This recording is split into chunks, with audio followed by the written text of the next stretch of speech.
우리가 이렇게 하는 것인가? 그냥 무조건 우리를 박해하는 자들을 마귀의 종이라고, 악이라고 하면서 그냥 무조건 막 때려 부수자, 막 싸우자. 이거는 지혜로운 게 아니라는 것입니다. 이거는 이길 수가 없는 싸움이에요. 이건 결코 지는 싸움이에요. 승산이 없어요.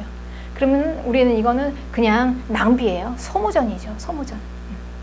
우리는 이기는 싸움을 해야 하는 것입니다. 이게 지혜롭게 해야 하는 것입니다. 그리고 우리는 이 지혜롭게 하기 위해서 과연 목적이 무엇이냐는 거예요. 왜 이렇게 하느냐는 거죠. 우리가 성격대로 하면 그냥 같이 막서 싸우면 끝나는데, 그런데 이제 예수님께서는 우리에게 이기는 싸움을 가르쳐 주신 거예요. 이기는 싸움을.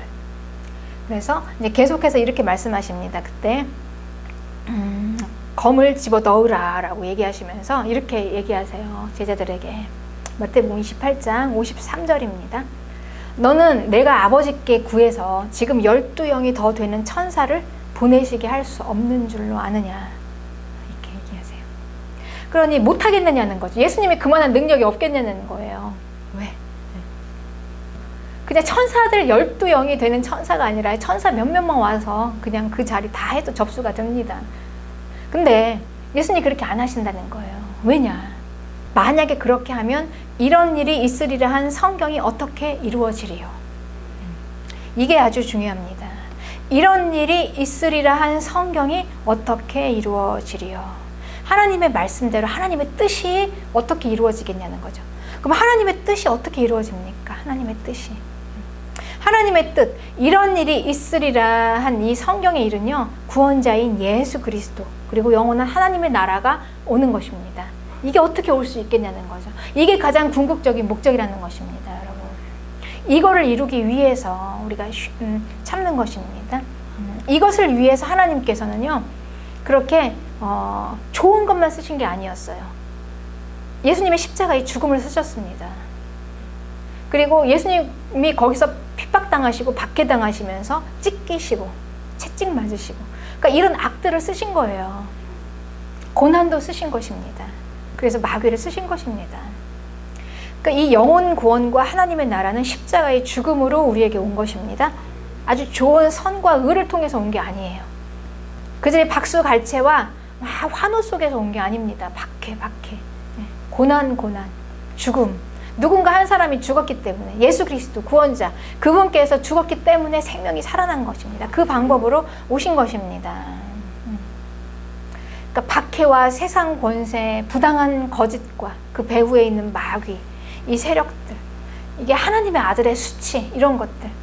그러니까 우리 사람들이 원하지 않는, 보통 사람들이 좋아하지 않는 이런 것들을 통해서 영혼 구원과 하나님의 나라가 우리에게 왔습니다. 그렇습니다, 여러분. 이렇게. 그리고 예수님께서는요, 이제 이 방법을 누군가에게 이양을 하시는 거예요. 전수해 주세요. 세상에서. 누구에게 주셨을까요? 구원받은 우리에게 주신 것입니다. 교회에게. 교회는 이 방법으로 세상에 맞서 싸우라는 거예요. 박해자들에게. 예수님이 하신 이 방법. 이게 가장 확실한 방법이라는 것입니다. 이게 승리할 수 있는, 이기는 것이고요. 그리고 가장 중요한 건 무엇입니까? 목적입니다. 이런 일이 있으리라 한 성경이 이루어지는 것입니다.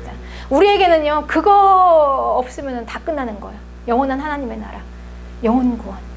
하나님의 뜻입니다. 하나님의 뜻이 가장 큰 목적입니다. 이걸 위해서 하나님께서. 그렇습니다. 이게 우리에게 맡기신 소명이죠. 그래서 이제는 우리는 예수님의 방법을 우리가 다 알고 있고 이제 전수를 받고, 또한 예수님께서 그걸 맡기셨으니 우리가 그 방법대로 세상을 향해서 맞서서 싸워야 하는 것입니다. 그 방법으로. 십자가의 죽음으로. 아무도 원하지 않았던 하나님 아들의 수치, 박해 안에서 그걸 다 받아내면서요. 네. 그렇습니다. 그래서 이제 이렇게 해서 그리스도인들이 십자가에서 죽어야지만이 이제 생명이 살아나는 거예요. 하나님의 나라가 오는 것입니다. 그리고 하나님의 뜻이 이루어지는 것입니다.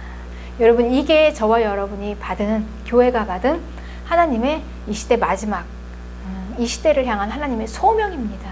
소명. 우리는 이런 소명을 받았습니다. 여러분, 이걸 믿으시기 바랍니다. 우리의 싸움은 이 십자가 죽음의 싸움입니다. 예수님이 그 십자가에서 잡혀가시던 그날 그 밤에 베드로와 그 제자들은요, 그걸 봤습니다. 예수님이 어떻게 하시는가를 봤어요. 부당한 박해와 세상 권세에 맞서 싸우시는 예수님의 방법을 보았습니다. 그들은 이제 앞으로 신약의 교회들에게 앞으로 네로 황제를 지나서 이 로마 그 황제 그 시대죠. 로마의 이 제국 교회를 박해하고 핍박하는 세상 권세에 이제 교회가 어떻게 맞서 싸워야 하는가를 이제 그 기업을 통해서 가르친 거예요. 이렇게 싸우라. 이렇게 싸우라. 그날 예수님의 가르침을 기억하면서 이제 베드로는 성도들에게요. 이렇게 확신 있게 말합니다. 베드로전서 3장 9절입니다. 악을 악으로 욕을 욕으로 갚지 말고 도리어 복을 빌라. 이런 얘기가 나오는 거예요. 그래서 그냥 나온 얘기가 아닙니다, 여러분. 이건 교리가 아니에요. 종교가 아니에요. 봤어요, 베드로가. 예수님이 어떻게 승리하는 걸 봤습니다. 그리고 어떻게 하나님의 뜻이 이루어지는 것인가 봤습니다. 이를 위하여 너희가 부르심을 입었나니 이는 복을 유업으로 받게 하려 함이라. 베드로가 이렇게 얘기하는 것입니다. 이것 때문에 너희가 성도의 부르심을 받았다는 거죠. 이것 때문에. 무엇 때문에요? 악을 악으로 갚지 말고 욕을 욕으로 갚지 말고 도리어 복을 빌라. 그래야지만이 하나님의 나라가 임한다는 거예요. 그 기업을 이을 수가 있는 자들로 우리가 그렇게 부르심을 받았으니까 그렇게 하라는 것이죠. 그렇습니다. 여러분, 우리는요 영원한 하나님의 나라 이것을 잃으면요 다 잃는 것입니다. 우리의 목적은 하나님의 나라와 영혼 구원이고요. 우리의 분별은요 과연 이걸 이루는 방법인가라는 것입니다. 세상 방법이 아니에요. 그러니까 우리는 이걸 잃으면 다 잃는 거예요. 우리가 아무리 세상에서 무엇을 했다 해도 우리가 뭐 혈과 육의 싸움으로 내가 원하는 걸 얻어냈다, 어느 자리에 올라갔다 해도요 아무 소용이 없는 것입니다. 하나님의 나라와 영혼 구원, 그 영혼 잃어버리면 끝이라는 거예요. 모든 인간은요 구원의 대상입니다. 우리가 구원받을 대상이에요. 그들은 저주의 대상이 아니에요, 여러분. 그리고 우리는 하나님의 나라, 그 나라의 유업을 잇는 자들로 이 땅에 파송되어진 자들입니다.